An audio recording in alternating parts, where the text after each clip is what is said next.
First of all, the Holywood U3A Local History Group would like to thank the Finlay family for the wonderful collection of letters, documents, photographs and other memorabilia which help us gain some insight into family life, education and business life during the 19th and 20th centuries.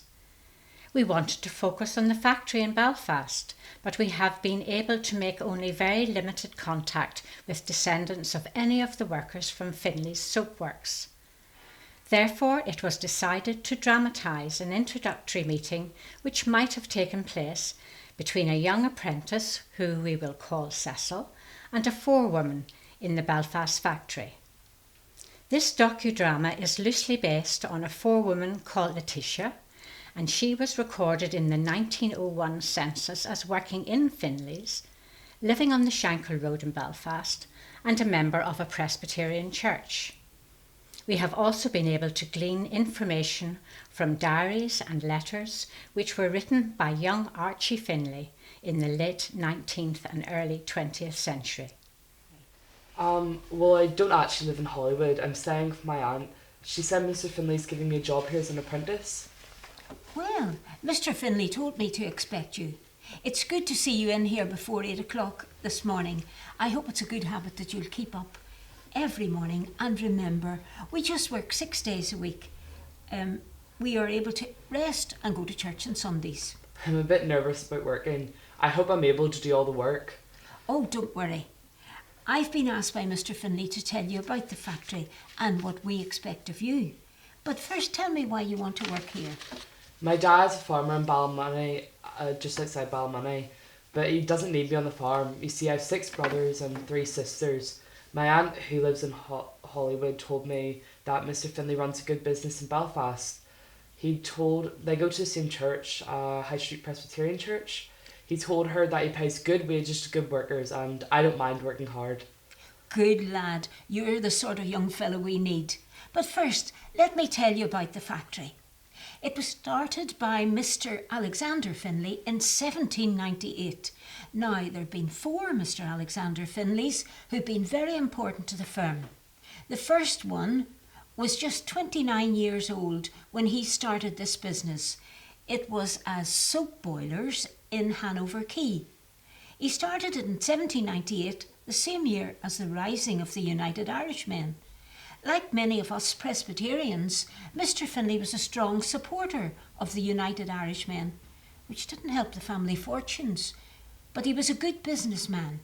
By 1819, there were 26 tallow chandlers in Belfast, but this one has always been seen to be the best. Now, as I said, the business started at Hanover Quay, but soon it moved to High Street and then to Ann Street, and in 1911 the building was extended to Victoria Square. It has just grown and grown, and it's still growing. It is a big building. I wasn't sure which door to come in.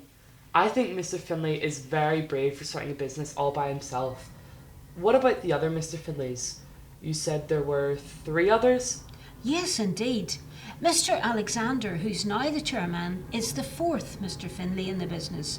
You see, the second Mr. Alexander only had a short time working in the business because he died at only 27 years old, leaving a young son who was only 3 years old at the time. He was educated at Belfast Inst until he was 12 and a half. Then his mother sent him to live with her brother, who had a coffee plantation in British Guiana. But after his grandfather died in 1851, he came back to Belfast to manage the family business. Now, he really was a hard worker. After a number of years, he bought a big house called Wilston on the Church Road in Holywood.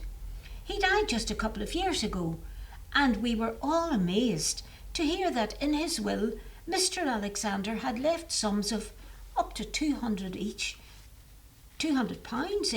to 13 staff in the company, and £10 to all others who had at least 10 years service, including those who had volunteered for the armed services during the Great War. Oh, I've never heard of a big boss leaving money to his staff after he died. He must have been very kind and generous. Oh yes, there are not many people like the Finleys, and you never know, if we work hard, we might even get some inheritance from the young Mr. Alexander, who's now the chairman. He's worked alongside his father since he was very young. I think he's learned a lot from his father, so the business is in safe hands. He also has two brothers in the firm with him as managing directors, Robert and Archibald. They are very clever and have invented several things, but they're less interested in the day-to-day business. What sort of things have they invented, miss? Well, in 1801, when Mr. Archie came back from South Africa and joined the firm, he and Robert set about wiring the office for electricity, for lighting, and now it's right throughout the factory. It's great. But when Mr. Archie was an engineering student in the 1890s, his first signs of genius were seen when he talked about the possibility of sending signals and communicating by high-frequency alternating currents miles away. His college thought it was a ridiculous idea. But a few years later, Marconi succeeded in making wireless signals from Ballycastle to Rathlin Island. Mr. Archibald now enjoys making wireless sets for his friends, and he told Hollywood people he was glad that at least Marconi had an Irish mother. He also patented a tent design which led to a dimpled golf ball, which was taken up by Silvertown. Recently, he's developed pneumatic furniture, which is very popular with motorists. He just sees so many possibilities. Will I ever get to see these men, miss? They sound amazing. Oh yes, they like to walk about the factory and get to know all their staff, just like their father did. They also try to keep the factory safe for us all. They hate to hear about any of us slipping or falling and injuring ourselves. Mr. Archibald and Mr. Robert recently had an agent come to our factory to give them advice about how to avoid fires breaking out in this building. And that's where you come in, my young man. Why? What will be my job? Well, the main risks in this factory are the greasy floors and stairs. Some years ago there was a Finlay Soap factory in Londonderry too, but it burned down. So your job is to keep the floors as clean as possible. This scrubbing brush, mop and bucket will be your main tools. It's a very good chance for you to learn your way around this big factory, one of the biggest in Belfast. It's 4 stories high, you know. But why are the floors so greasy? It's because of the tallow, Cecil. What is tallow, miss? Tallow is rendered animal fat mixed with alkaline solution to make soap. What all is made in this factory, miss? We make a wide range of soaps and candles. There's pure curd white soap, which is very good for washing muslin, while pine tar soap is very effective against skin complaints, and the paraffin soap is used as a strong detergent. Mr. Archibald has sensitive skin, and he has recently helped to develop a new shaving soap which is loved by many customers. It's called Finley's Shamrock Shaving Soap.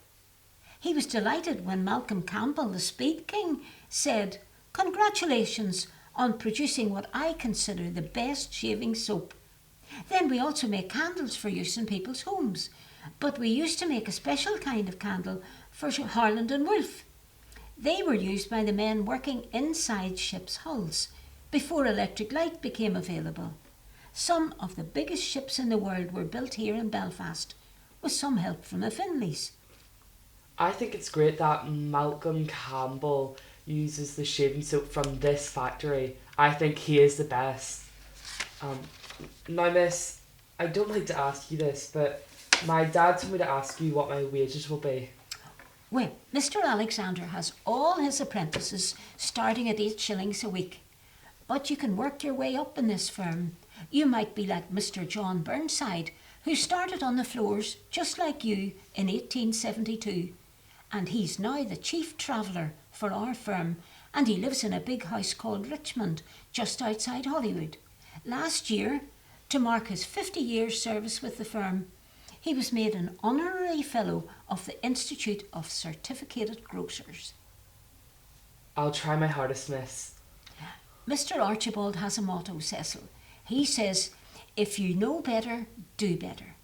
Now, As you go round the factory, you'll notice there are a number of girls and women working here. There are several hundred of us. Finley's is an important source of employment for men and women in Belfast. But try to keep your mind on the work and your thoughts pure like our soap. Then you won't go far wrong. I'll try, miss. Now, off you go, young Cecil. Those greasy stairs won't clean themselves.